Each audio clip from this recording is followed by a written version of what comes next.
If you ever feel out of control around food, you're not alone, and you're in the right place to learn practical, no-nonsense information about why you binge and how to stop. Binge eating does not mean that something is wrong with you. It's a natural but primitive brain response that you can correct.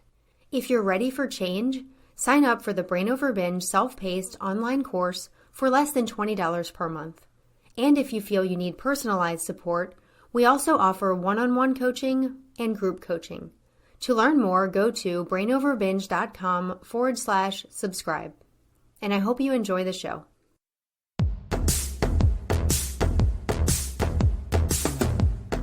Welcome to the Brain Over Binge podcast, where you learn a simple, brain-based approach to ending binge eating. I appreciate you being here today. If you're someone who is dealing with binging, I truly hope that you find help and a lot of useful information in this podcast.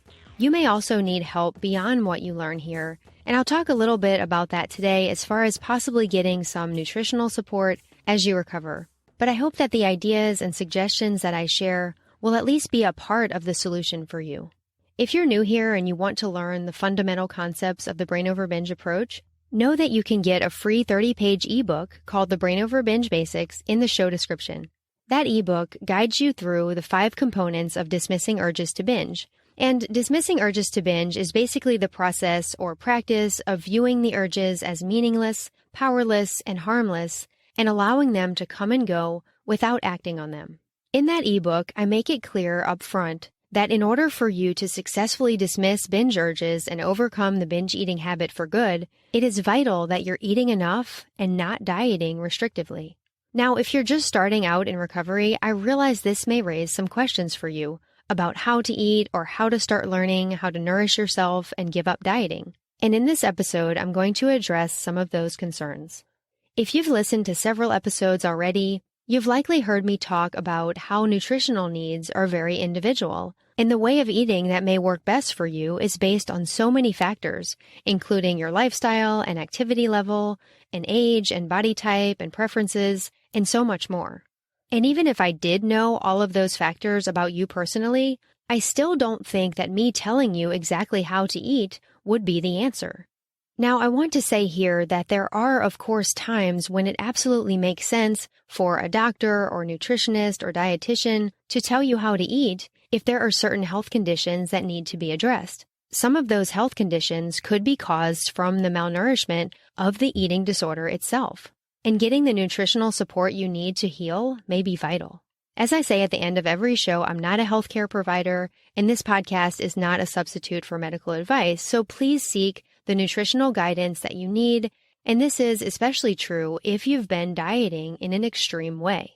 Although this podcast and my whole approach is not intended for people who are dealing with anorexia, I do want to mention that if someone is in a state of severe food restriction, then reintroducing a normal diet needs to be done very slowly and carefully and with medical monitoring to avoid dangerous electrolyte and fluid shifts. If you're in that situation, it's so important that you seek medical attention so that your body can safely adjust to more food and you can begin to heal. So I just wanted to make sure to say that before going into the rest of this episode, because what I'll talk about now is for people who are not in that situation and who are healthy enough to start gradually adding some extra food if they're still restricting, and who are ready to start eating in a way that fits their lifestyle and unique needs. The process of learning to eat normally is really about getting in touch with what eating habits work for you personally and what keeps your recovery moving forward. Many of you listening may have a history of always looking for someone else to hand you the perfect meal plan that is going to fix everything. If you think you need to perfect your eating in order to stop binging, it can really keep you stuck. It can also make you blame yourself or just be too hard on yourself if you're not able to stick to your meal plan exactly, because you may think that if you could only get yourself to eat the right things at the right times, then you would not binge. But the reality is, in our busy lives, it's really hard to stick to a highly scripted plan. And in recovery, you don't want to have the mindset where you think that any variation in your meal plan will lead you to binge. I will say that a flexible meal plan can be a useful tool at times for some people in recovery to make sure they're getting enough food and avoiding dieting. but I don't believe a specific way of eating should be viewed as a cure for binging. It's important to know that people have overcome the binge eating habit while eating in vastly different ways. Just as a personal example, when I recovered almost 16 years ago, my eating included a lot of wheat and grains and dairy and a good amount of sugar too. And some people claim that these types of foods need to be completely avoided to stop binge eating.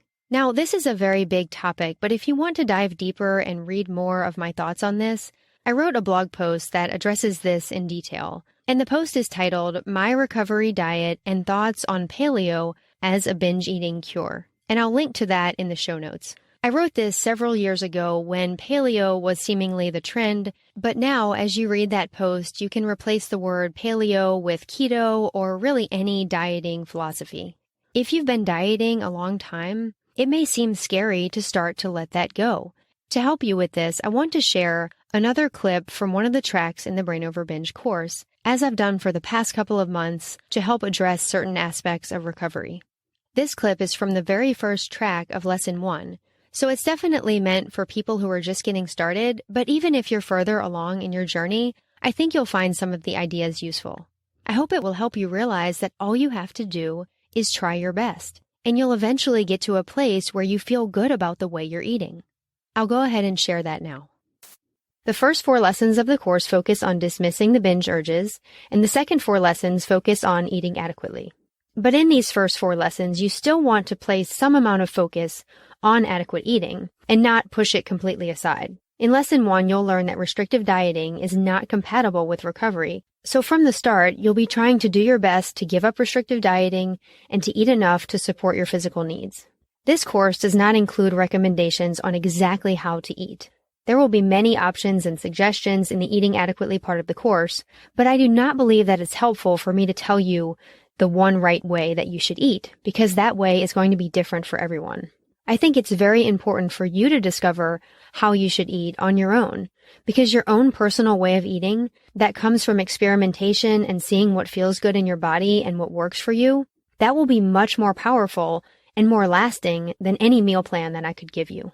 So I'm definitely not going to come out here and say that you absolutely must be eating 3 meals a day and you must be eating a certain amount of snacks and it has to be structured or you need an exact amount of calories. You certainly can have a structured approach to eating and you can count your calories to make sure you're getting enough. There's nothing wrong with doing that. It can be helpful just to ensure that you're meeting your physical needs, but I do not believe that handing you a way of eating is what will be most helpful to you right now. If you're like the majority of binge eaters, you may have gone from diet to diet, from meal plan to meal plan, or different eating program to eating program, thinking that would be the cure, only to end up binge eating again. I want you to try to take a new approach to this. Make your primary focus to be on learning to stop binging, and then just do the best you can to eat enough and eat in a way that works for you. Start to let go of dieting in whatever form that takes in your life, and in doing that, you'll already be on a path to discovering your own authentic eating habits. There's a wide range of normal eating that's between restriction and binging, and for now, as long as you're trying to stay in that range, you're doing okay. Don't be upset with yourself if you eat something that maybe you thought you shouldn't, or don't be upset with yourself if there are certain foods that you still feel like you want to avoid. Just try to eat enough food, try to nourish yourself, and as the course goes on, there'll be more advice and recommendations on discovering what works authentically for you. Also know that discovering the eating habits that work for you becomes much easier as the binge eating gets less and less and goes away.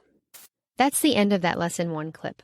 I'm not sure how many of these clips I'll have on the show, but I want podcast listeners to benefit from the course material as well. And I think that it may also help you decide if the course may be a good fit for you. And I hope the new $11 per month price makes it doable for anyone who wants to use this resource in recovery.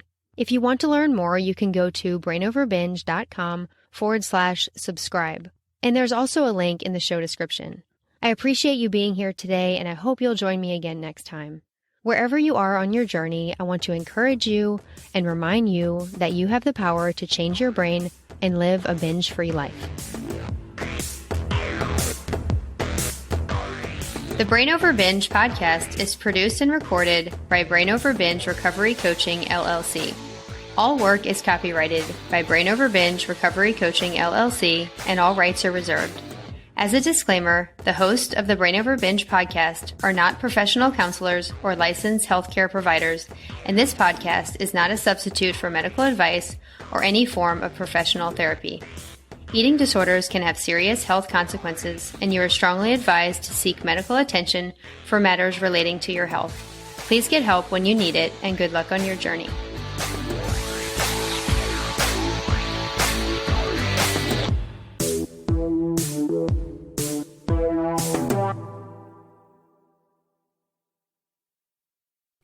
Need more help? You can find all of our current and upcoming options for support at brainoverbinge.com.